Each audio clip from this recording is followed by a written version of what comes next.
राजस्थान विधानसभा के अध्यक्ष वासुदेव देवनानी आज अजमेर दौरे पर रहे। इस तूफानी दौरे के दौरान उन्होंने बजट में की गई घोषणाओं को लेकर अपनी कार्रवाई शुरू कर दी है। अजमेर के चौमुखी विकास के साथ ही पानी की समस्या के निदान को लेकर स्थायी समाधान की तैयारी की जा रही है। बजट घोषणाओं के बाद अजमेर पहुंचे विधानसभा अध्यक्ष का उनके निवास स्थान पर जोरदार स्वागत किया गया।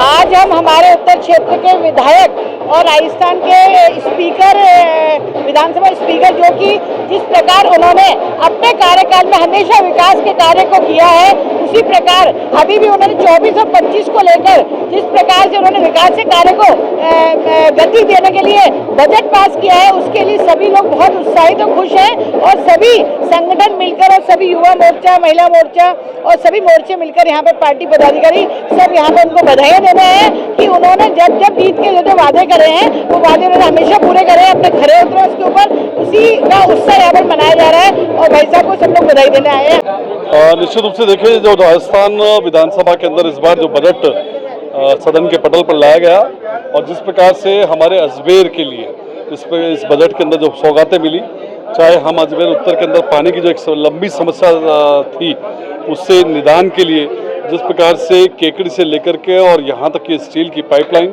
और साथ ही जो सबसे बड़ा एक काम था कि स्टोरेज टैंक जो हमारे यहाँ पर नहीं था, वो स्टोरेज टैंक अब बनने वाला है और कुछ बड़ी टंकियाँ इस क्षेत्र के लिए जो स्वीकृत हुई है। निश्चित रूप से अजमेर उत्तर के जो पीने के पानी की समस्या थी, इसका समाधान लंबे समय से जो था वो अब स्पष्ट रूप से दिख रहा है कि उसका समाधान होगा।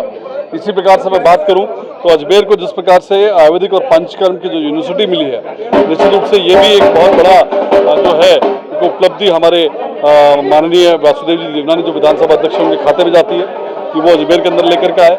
इसी प्रकार से बजट के अंदर जो प्रत्येक जिले के अंदर स्पोर्ट्स अकेडमी खोलने का जो बात हुई है, वो भी स्पोर्ट्स अकेडमी जो है अजय सर के अंदर जो स्वीकृत हुई है, उसके लिए भी निश्चित रूप से जनता ने धन्यवाद दिया है। इसी प्रकार से मैं कह सकता हूँ कि जो महिलाओं के लिए जिस प्रकार से यहाँ पर जो 2.5 की दर से जो ब्याज लोन दिया जा रहा है वो, और साथ ही जिस प्रकार से पूरा कुल मिलाकर के अजमेर की जनता को एक लंबे समय के बाद पहली बार ऐसा आभास हुआ कि अजमेर को पूरा प्रतिशत मिला, पूरा बजट मिला।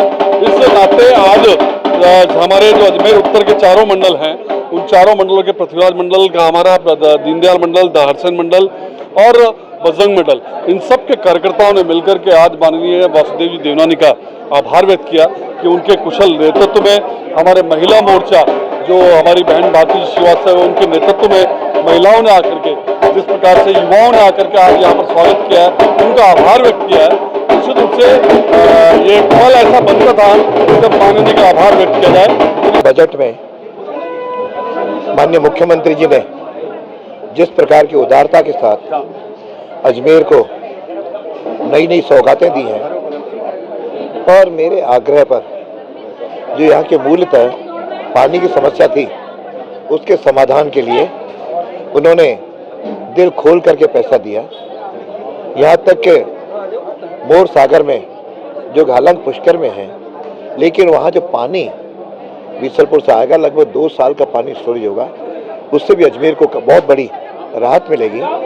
और एक पानी जो SR7 से आता था वो अब यहाँ पर अपने विवेकानंद पार्क के पास में जो ज़मीन है वहाँ एक नया अपने रिजर्वायर बनेगा, जिससे जो टेल एंड कहलाता था वहाँ पानी उपलब्ध होगा। और इस तरह मैं समझता हूँ पानी के लिए जो हमारी पहल फाईसागर से हुई थी वह अब अपना रूप आगे ग्रहण करती जा रही है।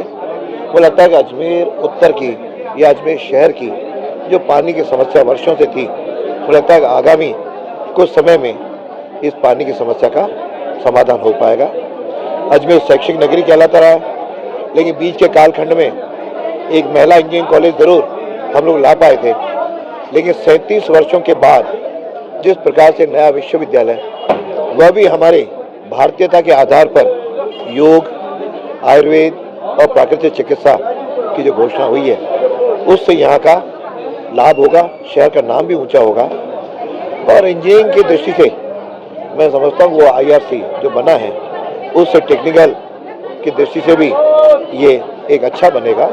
मैं सोचता हूँ कि ये लगातार जो सौगातें मिली हैं और आज तक अजमेर के पेशेंट, इन संभाग के पेशेंट सबको जयपुर जाना पड़ता था, अब वो जयपुर न जा करके सुपर स्पेशलिटी ब्लॉक को भी अजमेर की स्वीकृति मिली है। लगता है बड़ी चार है, साथ में स्पोर्ट्स कॉलेज भी मिला है और नई नई सड़कों के तो जाल 30 करोड़ रुपए दोनों को विधानसभा को मिला करके जो मिला है, मुझे लगता है ऐसी कोई सड़क शायद नहीं बचेगी जिसका कहीं हम ठीक कर सकेंगे और हम सबको ठीक करा के जनता को राहत देने का जो हमारे मुख्यमंत्री का सपना है वो हम सब मिलकर के साकार करेंगे। मेरे इस नई दायित्व के साथ जितनी भी अजमेर की बातें थीं उसको प्रारंभ किया। मैं समझता पहला बजट है और आगे भी जो कुछ बातें रह गई हैं वह भी अजमेर को मिलती रहेंगी। मैं अजमेर की जनता का आभार व्यक्त करता हूं जिन्होंने मुझे ये अवसर दिया और पार्टी ने और केंद्रीय नेतृत्व में मुझे ये अवसर इस दायित्व का दिया जिसके कारण से मैं इसका निर्वहन कर पा रहा हूं। इसलिए मैं जनता का भी आभार व्यक्त करता हूं और जो लोग कहा करते थे कि अजमेर में कुछ नहीं हुआ, मैं समझता अब शायद उनको ये अवसर नहीं मिलेगा और उनके मन को वह निश्चित रूप से शुद्धिकरण करेगा। आज उन्होंने सबसे पहले अजमेर संभाग के सबसे बड़े जेएलएन अस्पताल का दौरा किया, जहां उन्होंने व्यवस्थाओं का जायजा लेने के बाद स्मार्ट सिटी के अधिकारियों से फीडबैक लिया और स्मार्ट सिटी के तहत बनने वाली बिल्डिंग कितने समय लगेगा इसे लेकर फीडबैक लिया गया और अधिकारियों को उचित कार्रवाई के दिशा निर्देश दिए। इसके बाद वह अजमेर की सबसे बड़ी पेयजल समस्या के लिए कार्रवाई शुरू करने पहुंचे।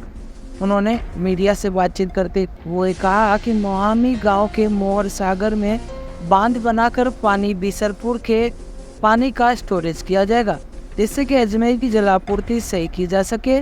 आज इसे लेकर उन्होंने मोहामी गांव का निरीक्षण कर पेयजल व्यवस्थाओं के लिए सर्विस रिजर्वायर NCR का निरीक्षण किया। उन्होंने कहा कि यह 3 स्थानों पर बनाए जाएंगे, माकड़वाली के बाद लोहागल और इसके बाद कोटड़ा में यह स्टोरेज बनेगा, जिससे कि अजमेर में पानी की व्यवस्थाओं को सुनिश्चित किया जा सके।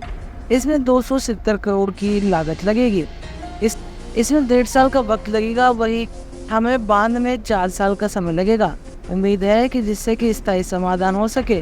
वहीं उन्होंने कहा कि इस बार बजट घोषणा में अजमेर को सिर्फ 30 साल बाद यूनिवर्सिटी मिल रही है। आयुर्वेद और योग यूनिवर्सिटी मिली है, जिसके लिए जमीन माकड़वाली में देखी गई है। इसका काम जल्दी ही शुरू होगा। इसके साथ ही अजमेर के काजीपुरा गांव में स्पोर्ट्स कॉलेज के लिए जमीन देखी गई है, जहां बजट घोषणाओं के अनुरूप स्पोर्ट्स कॉलेज बनाया जाएगा। इसे लेकर भी कार्रवाई शुरू कर दी गई है। उन्होंने कहा कि इस सरकार ने बजट में अजमेर जिले को महत्वपूर्ण सौगात दी है, जिससे अजमेर का चहुमुखी विकास होगा।